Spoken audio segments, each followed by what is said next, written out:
it should be no higher than that at this point based on a 4% a year maximum, seeing what we're seeing in the valuation base.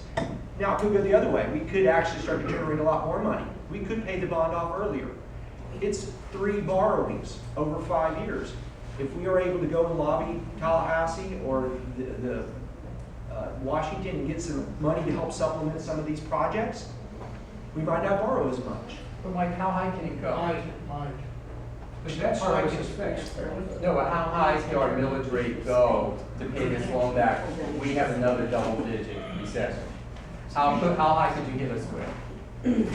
It's with any village rate. There is no high. There's no.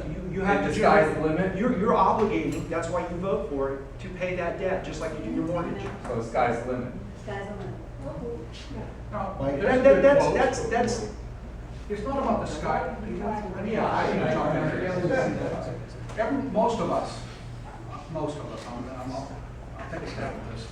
Most of us, when we purchased our homes, we borrowed the money about over 20 or 30 years. At a fixed rate.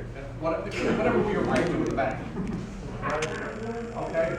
When we bought our homes, back in the day, I'm going back to my day, we all had jobs, we had good credit, we had down payment, all the good stuff that goes with that. There's always a possibility that one or both of the people, whoever is responsible for the loan, either is able to lose their job, become disabled, or something could happen to that individual to where they'd be incapacitated, they can't pay the loan back. That's life. And John, you're absolutely right. We could take another crash in the economy, but you know what? If we take another one, everybody else is going. It's just like sea level rise. We can sit here and debate whether we should spend a nickel of this money until we figure out sea level rise. And that conversation has actually been put before us. There's no fix for sea level rise, nor there's a dollar figure fixed to it. So we can all stick our head in the sand and say, until we figure out sea level rise, we're not going to fix our streets for today and tomorrow and for our grandchildren. Or, in this particular case, we can say what happens if the economy goes and takes a tank. Can I just ask you one thing? The correct analogy is, it is a fixed rate. The fixed rate, percentage rate is established on that. What you're saying is, if you lose your job, can you afford your house anymore? It's not that. Well, can I just ask one thing? That's a different What I want to analogy. ask is simply, did anyone ever consider asking us to borrow a lesser amount? And then using that money, we have like $20, $30 million. So let's say instead of asking us to borrow 60, you asked us to borrow 15. And then you made the beginning improvements. We see the property values moving up. Everyone is doing good. And you come back to the voters and say, listen, look at what we've accomplished. The next step is this. Has anybody considered that as a proposal? This was pared down based on empirical data on the engineering reports. If we had come in with 100 million, would you have said, well, let's pare it down to 60? I mean, there's some point where you look at the projects and the data, and you may have disagreements about that, and that's legitimate. We're just saying, based on the program, that taking all these master plans and projects and assessments, putting them together, this is the total amount. And this is what it will cost all the various property owners based on your valuation. That's all we're telling you. And you have to make the value judgment based on that. is the 3.45 based on 2013 valuations, or does it include what we've heard about the optimistic? No, it's 4% a year going out 30 years. Started with the current assessment. Whatever. Start with Most current. recent. With the current Yes, system, sir. not the upcoming, It doesn't have the increase in it. doesn't have any increase. No. And when you start to do those, 8, 6%, the numbers get a lot better, the rate actually comes down. Right, that's what I was Like when we saying. see properties coming on the tax rolls, as people, get confidence in the city, and you see people start to move back in the city, then the base grows. You saw that one chart here where the property values, and we even said it, when I moved down here, when I bought my house, everything was like crazy, right? 2007, 2006, it was, I was going, how could it even be this much? I lived there for a long time. They're like, it can't stay that way. Well, that's right, it didn't stay that way. But when it went down, it went way down below where it was even a while back. However, in Lake Worth, it went way down even more than all the rest of the areas around us. You can look up the data, right? So why did this area even dip more? Because when the competition started to get more fierce, it didn't look that good. to compete that well. So when you go from $3 billion worth of taxable value down to 1, how much worse can it get? I mean, how much do we really think? If it's gonna, right now, there is a lot more activity, as I was stating. I think it's a good timing.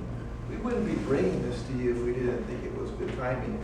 I believe in this city. My house has been underwater too, right? And you struggle.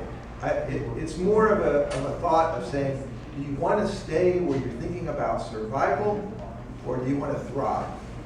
And it's not that we didn't think of a plan, that we made this up ourselves, right? As Mr. Squire was saying, what this came from was thousands of phone calls and emails. I'm telling you, over the last year, you can check it out. It's not what we just made up. Everything that came in, all the calls, all the conversations, and the emails. That's what this was derived from. You know, I wanted to follow up on your question about the 3.45.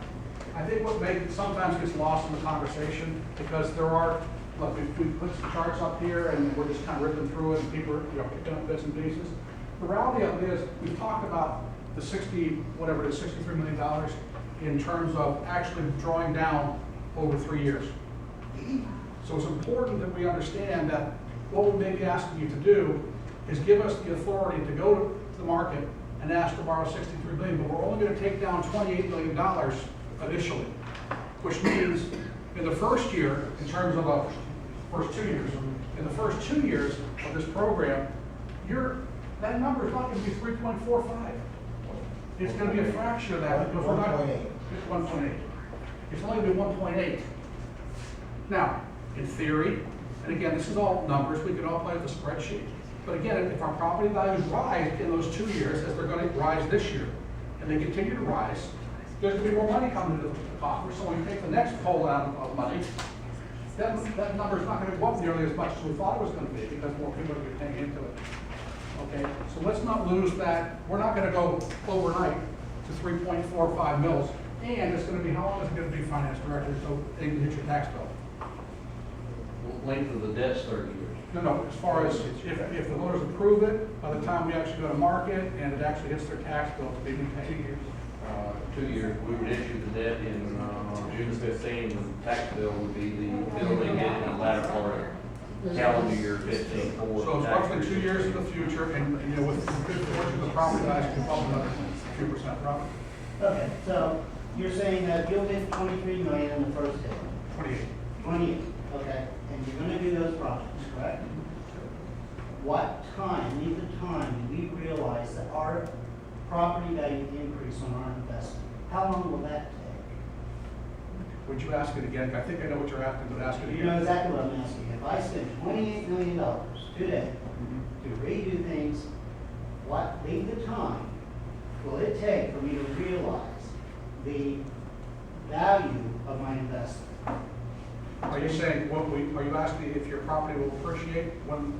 How long does it take? Well, if the conservative number To of appreciate. 4%, if you've got 1,000, if your property is valued at 100,000 taxable, and your property value goes up at 4%, you're gonna pick up $4,000 in valuation, but you're not gonna pay $4,000 in that year towards the program. Okay, but in the natural market right now, we already are starting to increase regardless of our infrastructure. It's just a natural market. That's the difference between market and taxable market. That's just the nature of how real estate works, and we know that we're increasing based on sales and everything else. My question, and I want to get back to the plan instead Go of, back to the multicolored chart. not necessarily that, I want to get back to a question about the plan, not the philosophical questions that we're having. In this plan, you're talking about the Park of Commerce. The first phase. What part of this plan goes towards Dixie Highway that is ripe for redevelopment as opposed to Park of Commerce? First of all, Dixie Highway is a state highway. The land that's next, State I'm not highway, it's talking not about, okay, still, are you working with the state to get that money there? And what are we doing to encourage businesses on Dixie But Highway? this program does not address Dixie Highway or Federal or Lake Lucerne because they're not our roads. I understand they're not our roads, but you're talking about putting a Park of Commerce to bring business.